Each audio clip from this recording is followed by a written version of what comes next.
Et salut à tous, présentation de mon nouveau châssis piste. C'est un Serpent S411 Sport. À l'intérieur, j'avais des roulements pour mon X-Max, quelques petites pièces pour agrémenter le kit, des pneus, un câble de capteur pour le moteur brushless, des autocollants Serpent. J'ai un moteur en 6.5, c'est un LRP. J'ai un contrôleur Hobby-Wing 10BL 120. Là, on voit les petites pièces qui composent le kit.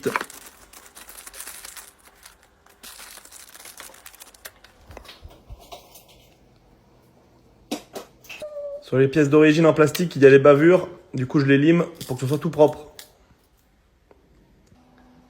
Le manuel est sur internet. Il n'y a pas de notice papier fournie avec. Et on commence l'assemblage du kit avec ma fille. Voilà les premières pièces installées. On remplit le différentiel avec de l'huile silicone fournie. Et ça avance doucement. Mise en place de l'Octite 222 pour maintenir les pistons d'amortisseur. Donc là, j'assemble les amortisseurs. J'ai mis le réglage de précontrainte juste avant. Là, j'installe l'étanchéité des amortisseurs hydrauliques avec 2 joints toriques. On met un petit peu d'huile pour éviter d'abîmer les joints quand on passera les tiges. Le bouchon de fermeture. Là, on a la tige avec le piston. On met un petit peu d'huile aussi pour éviter toujours d'abîmer les joints toriques. Et on passe l'ensemble sans forcer. Je resserre le bouchon d'étanchéité.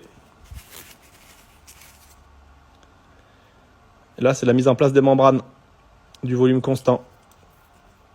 On met la membrane, le capuchon qui permettra de tenir la chape, le bouchon. Donc on fait un premier montage à blanc pour que la membrane se mette en place.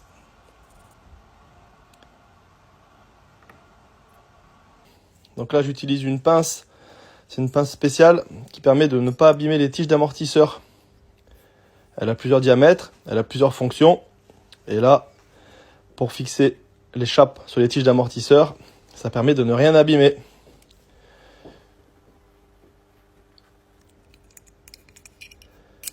Voilà la chape montée. Et comme vous pouvez voir, aucune griffure ni marque sur la tige d'amortisseur. Ça permet d'avoir une étanchéité parfaite par la suite. Je remplis les amortisseurs avec l'huile silicone fournie dans le kit. Je fais quelques va-et-vient avec le piston afin d'éliminer les bulles d'air. Je remets un petit peu de niveau. Encore quelques va-et-vient pour vraiment éliminer toutes les bulles d'air. Et je vais laisser reposer les amortisseurs sur mon support de fortune.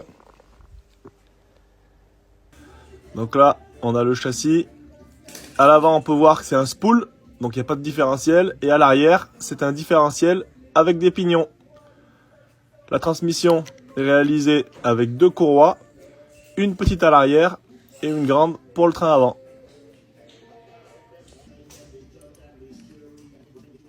Mise en place du renfort de châssis.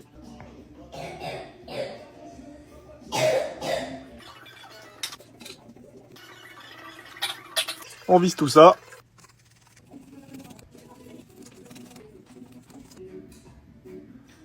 Mise en place des cardans avant. Dans le kit que j'avais, comme il avait servi pour récupérer des pièces à mon revendeur, il m'a amené les cardans un peu plus tard. Du coup, je démonte la chape, je mets le cardan en place, on regarde si tout va bien. Mise en place des goupilles et de l'hexagone avant. Donc là, j'utilise un cerveau E-Tech avec un petit renfort que je dois couper pour pouvoir mettre le support. Et voilà, tout est parfait.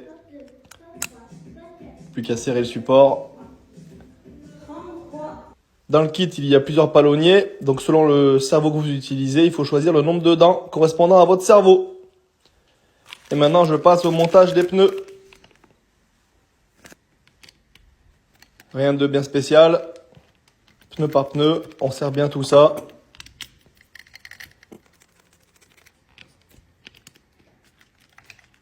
À Après, je finis la mise en place de l'électronique et on va pouvoir faire le test.